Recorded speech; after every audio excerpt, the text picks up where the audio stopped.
Hello and welcome to the first official Pierce the Veil Zion tutorial. I'll give you guys a little backstory about myself, how I kind of got into Pierce the Veil and what I kind of want for the future of my social media, I guess, or this channel. But long story short, I've always been very involved in music. Hold on, let me actually give myself some background music.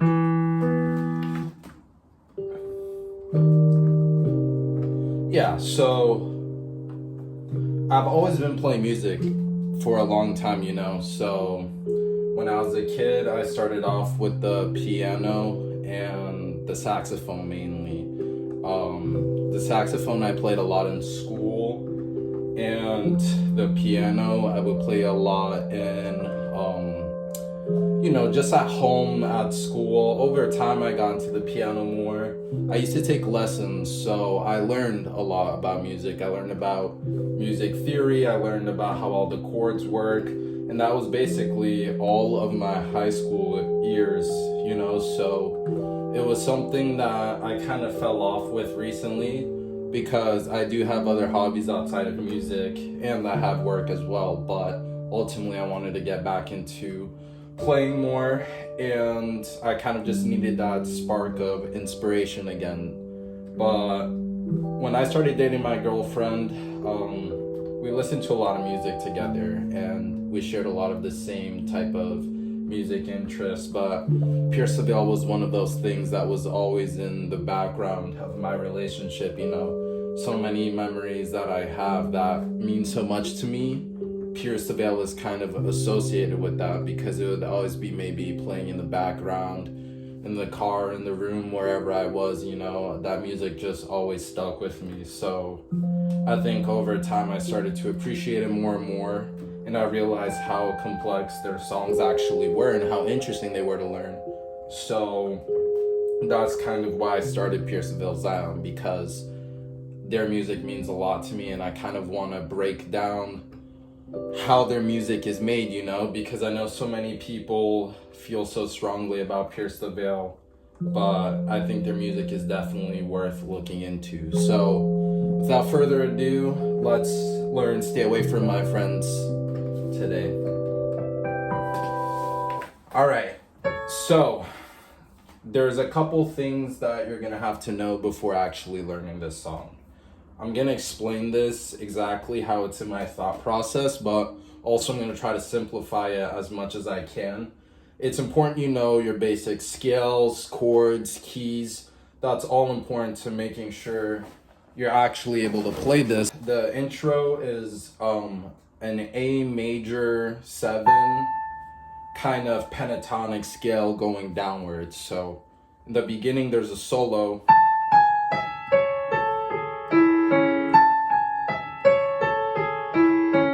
Right, that is essentially just the A major 7 going down, right, or descending. So the first note is A right over here, and then we just descend down that major 7 shape, we'll call it. So,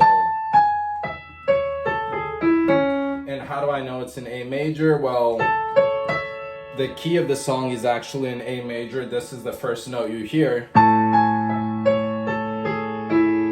That left hand is kind of dictating in the beginning of the song, this is our home, right? This is what we're gonna call our 1. Okay, so all scales follow a chord progression. It's a pattern actually that goes major, minor, minor, major, major, minor, major, minor,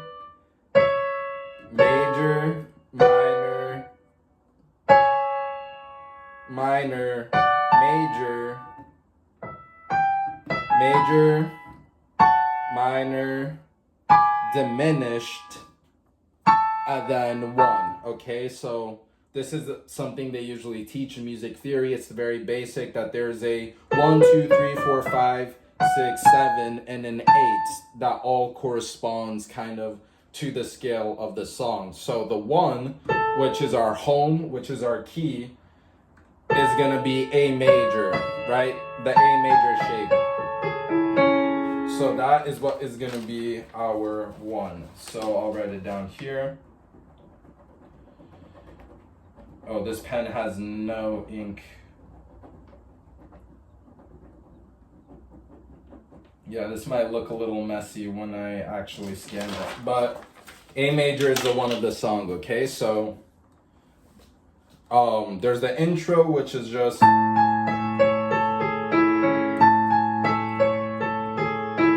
that shape, and then we go to F sharp minor, right? And it's still that same pattern on the right hand.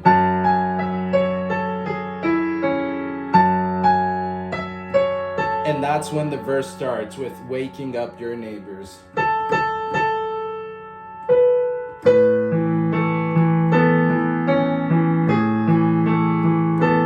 So what I'm doing there on the left hand is simply just a pattern. The actual chord that they're strumming on the guitar is A major, so I'm just playing A major but with some added notes to it.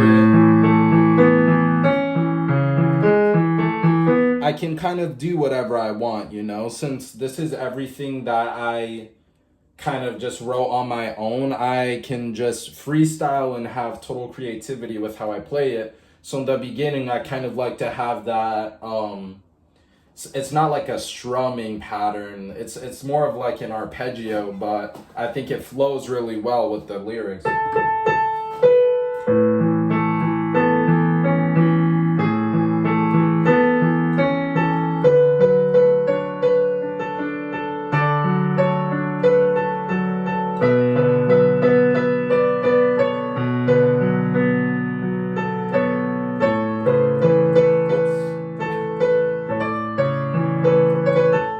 Okay, so ignore that air at the end, but that is the whole first verse.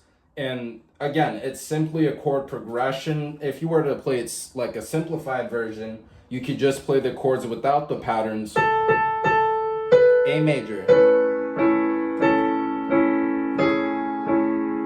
It switches to D major.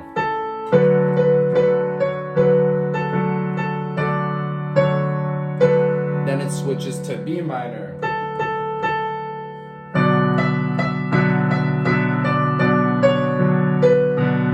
Then it goes back to the one, which is A major.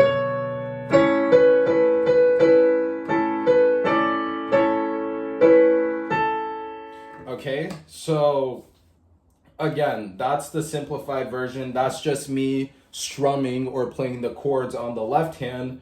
But what's important to kind of learning the song and the structure is actually looking at the chord progression. So we know A major is the one, but what is D major in Stay Away From My Friends in the key of A major? Well, D major is the 4, right? 1, 2, starting on A, 1, 2, 3, 4.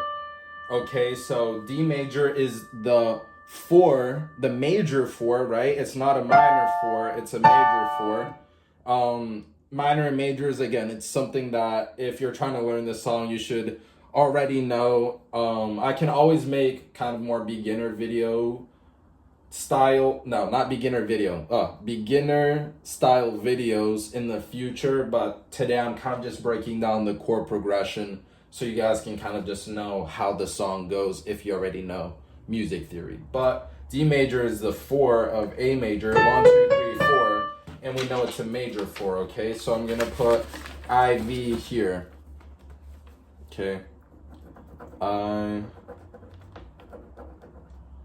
V. Oops. Okay. So we know D major is the 4. The next chord is B minor. So what is that in the key of A major? 1, 2. It's the minor 2. So we know that the chord progression for the first verse is 1, major 4, minor 2, and then back to A major, which is the major 1. So we know this is a minor 2, and we know that this is a major 1, okay?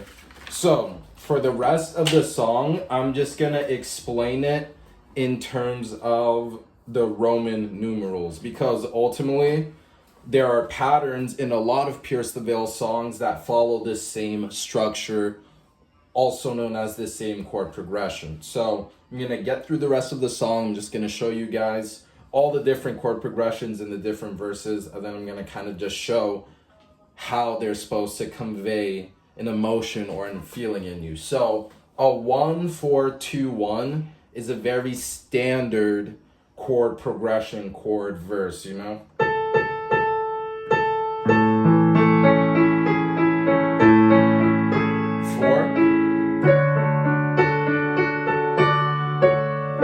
And then the 2, right? The 1 and the 4, they're major. Something about major chords, the quality they possess is that they're more brighter sounding, happier chords. So, you know,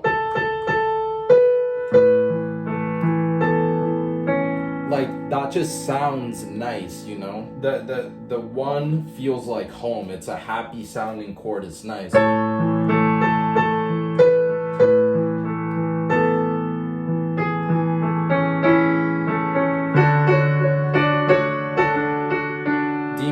Right, the 4. Then we go to B minor, which is kind of a sadder sounding, right? The minor 2.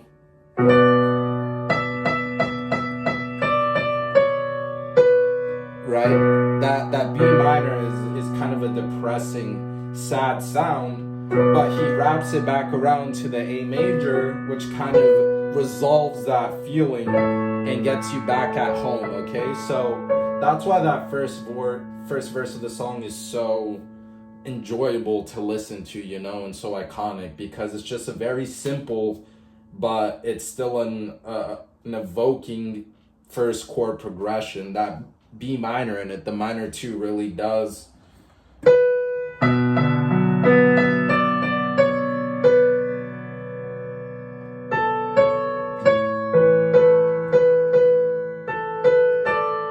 Verse 2.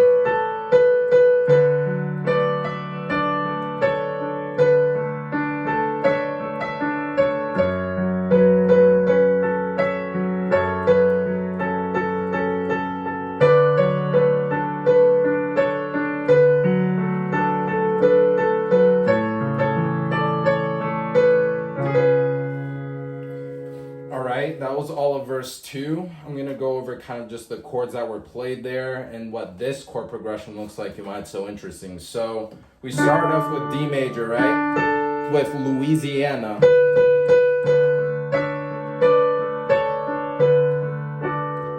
That D major is that 4 that we were talking about. I'm going to write it in pencil because this pen is actually just not working well enough. But we have our major 4, okay? And after that, we go to F sharp minor. It's the next chord in the verse. And that chord in the key of A major is 1, 2, 3, 4, 5, 6. The minor 6 of A major. Okay, so we're going to put V, I in lowercase. So we know the second verse starts with the 4, the major 4, and it goes into the minor 6, which is the F sharp minor. And again, why is it in F sharp minor for the minor 6? Well, in the key of A major, there are 3 sharps, okay? And it is C sharp, F sharp, G sharp, or A flat minor, and then A. So the F sharp is always going to be minor in this song. But there's a different part of the song where it kind of changes how that F sharp is used, and we'll see why it's so effective and actually so interesting. But it goes back to D major after this, okay? So we have the minor 4, and then it goes to A major, which is the 1, and then it goes to C sharp major 7, which is the major 3 in the chord of A major. Now, why is this major 3 so important? Why is this C sharp major 7 so important? Well, in the key of A major, C sharp is supposed to be minor. Again, there's a pattern that's supposed to be followed when you're playing scales.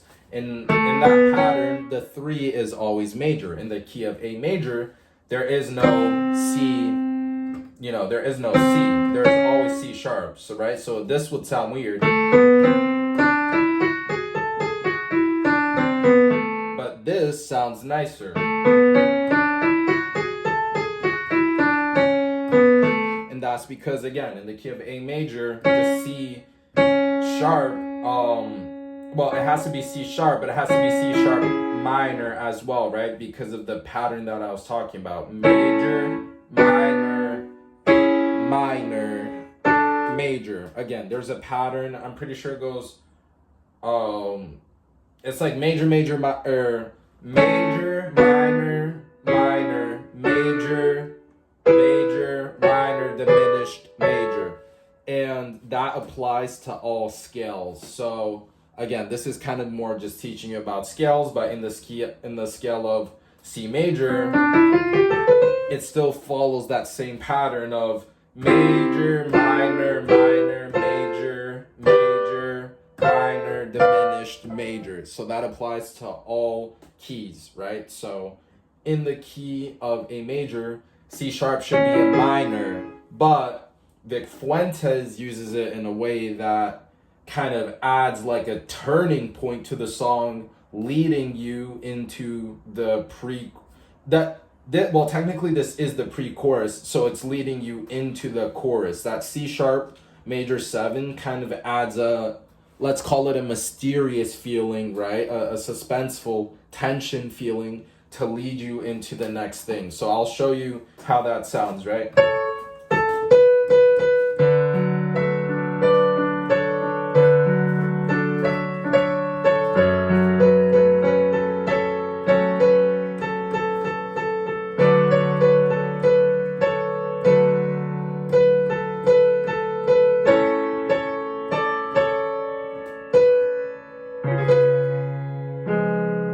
Right? That C sharp major 7 leads you into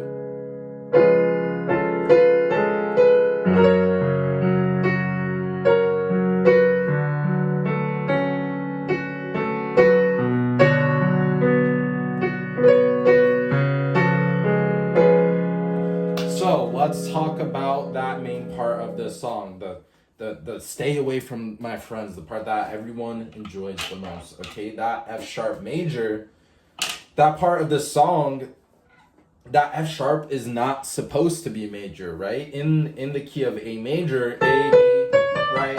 The 6 should always be minor. So it should technically go like,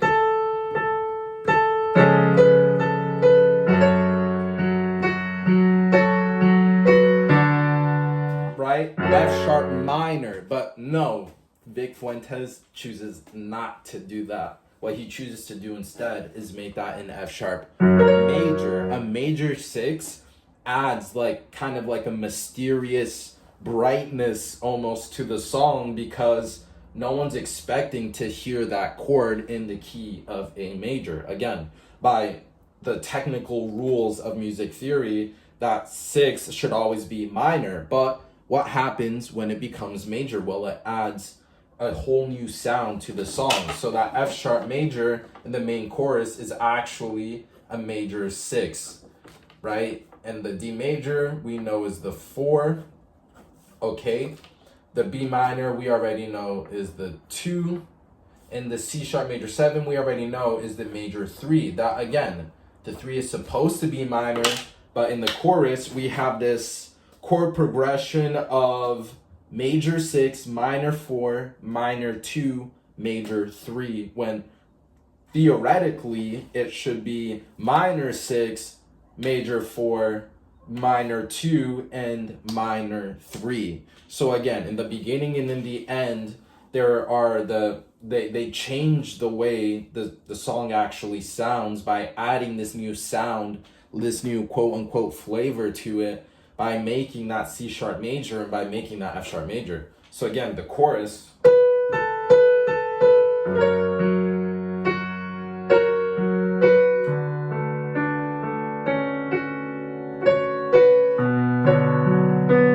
B minor, major 3, then it loops back.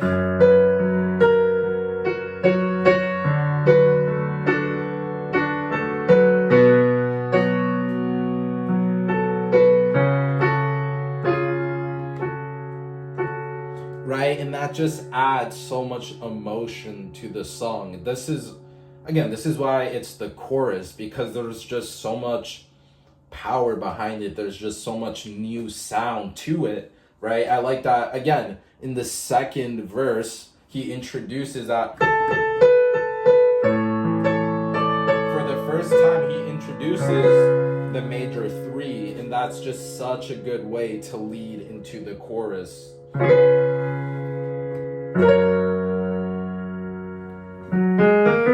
And funnily enough, in the key of F sharp major, right? Because usually what a lot of people will do is they'll use a chord with a lot of tension to lead into the next verse or to lead into the chorus. And when you look at C sharp major 7, what's the specific thing about it? Well, again, if you know music theory, you know that C sharp major 7 actually is the 5 of F sharp major that we're going into in the main verse, right? So in F sharp major, there in the rule of music theory, the 5 always leads back to a 1. A very common standard in jazz progressions is a 2-5-1. Minor 2, major 5, right? The 5 is always major 7th to be specific. Again, if you know about that, you know about that. But the 5 adds a lot of tension and always brings you back to the 1.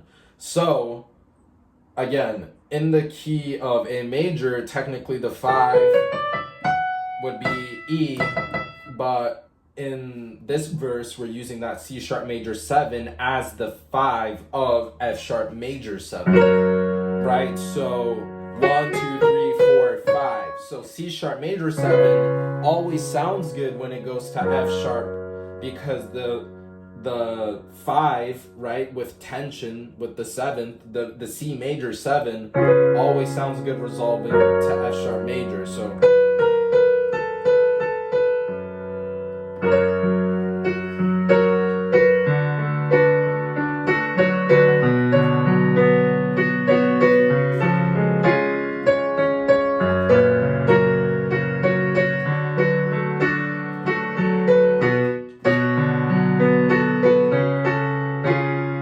and then the bridge is simply, remember the arpeggio I was talking about at the beginning? It is simply a D major arpeggio to a, it's just a D major arpeggio.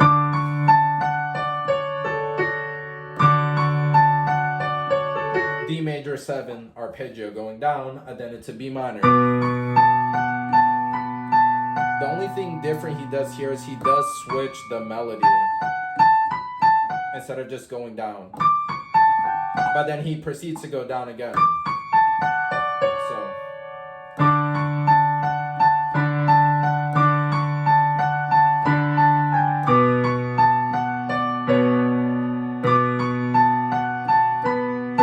And that's when it goes into the next verse. I don't know, right?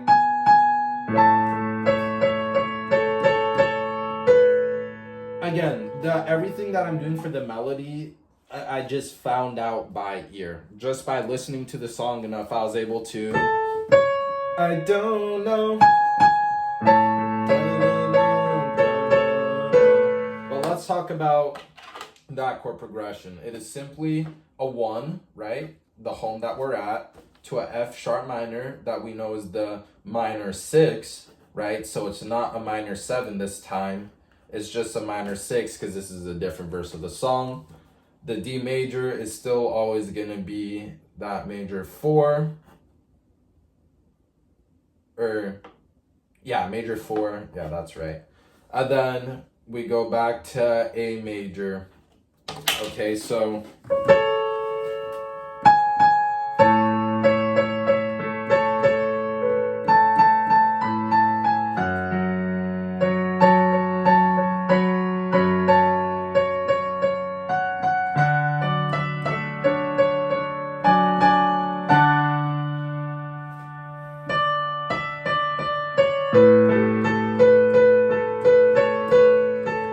That's just a nice little verse there.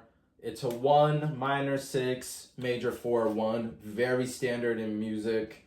You'll hear it a lot, and even in other Pierce DeVille songs, this chord progression exists. I think the very cool part about this series is going to be being able to show people that a lot of their songs actually do sound similar to each other because they more or less use the same progression. But again, progression and chord progressions really just depend on the style of music, and they do have a more Latino style of music that follows a very specific chord progression that we'll see a lot in their music. But the cool little part, the little bridge that we have after I Don't Know is I Still Can't Believe How You Look Next to Me.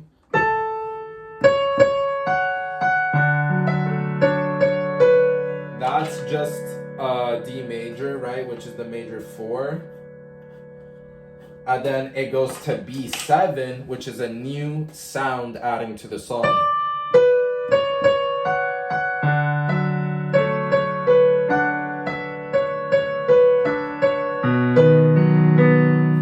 What is B7 in the key of A major? Well, it is the major 2, right? We know that we've been playing B minor this whole entire song, but for the first time, it is actually B7. So again, there is a specific reason why he does this. That is because that B7 is going to lead us somewhere. Again, typically when something is out of the typical chord progression, it's because it's leading you somewhere. So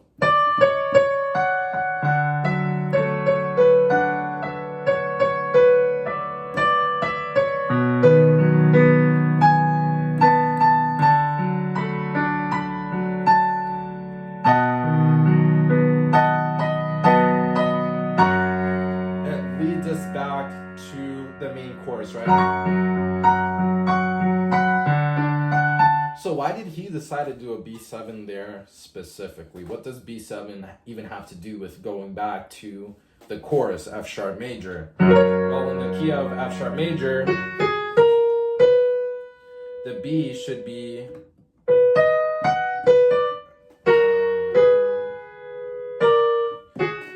in F sharp major, the B should be a major 4, which it is. And again, 4, just like 5, can be used to take you back to 1. So a B7 sounds nice going back to an F major because they belong to each other's actual keys.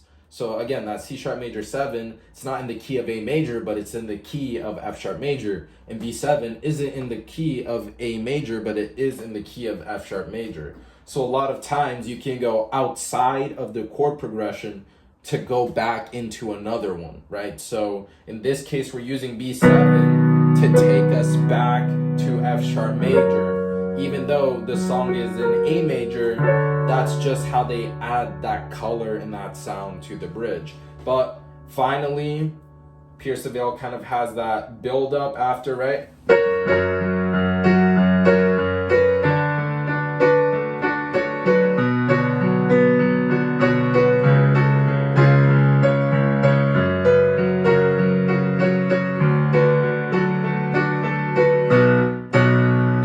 Build up to the end of the song.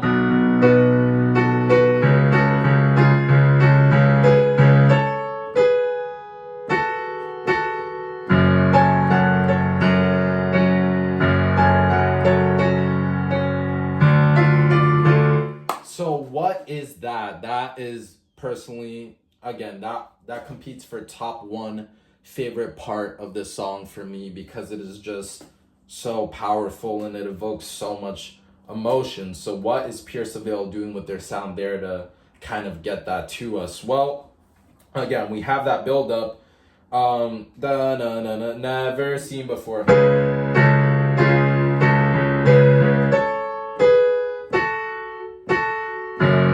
Going into the F sharp minor, right? Into that minor 6.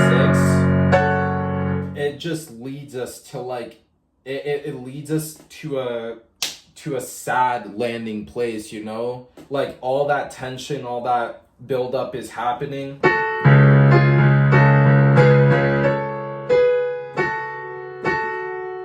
And that just leaves you wondering, like, where are we going next, right? Is it gonna go to an A major, to an F sharp major? But it goes into the minor, which actually they have this beautiful voicing as well. This is F sharp minor with an added 9. right? Because if this is 8 or 1, and again, in music theory, 1 and 8 are the same thing because it's an octave.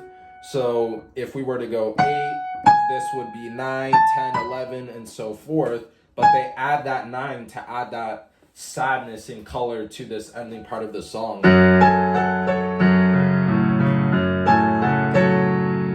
And then where do they go from there? Well, the first time ever we're hearing the minor 4 in the song. And that minor 4 adds that sadness to it. Again, a minor 4 in music theory is one of the saddest sounds you'll hear, right? Think about it. Major 4, minor 4, and 1. That's how a lot of music theory usually resolves. But again, Pierceville was using this in their ending song of the bridge to just add the sadness, just to double down on that.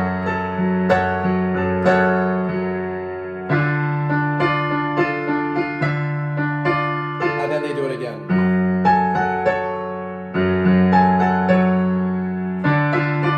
And then the ending, right? You don't know what it's like.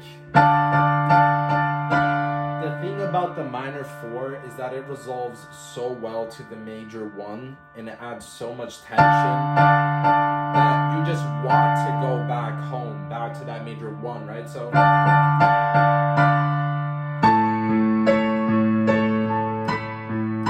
right, we go back to that 1, back to the minor 4, and again, that minor 4 is just what adds so much sadness and so much to the song.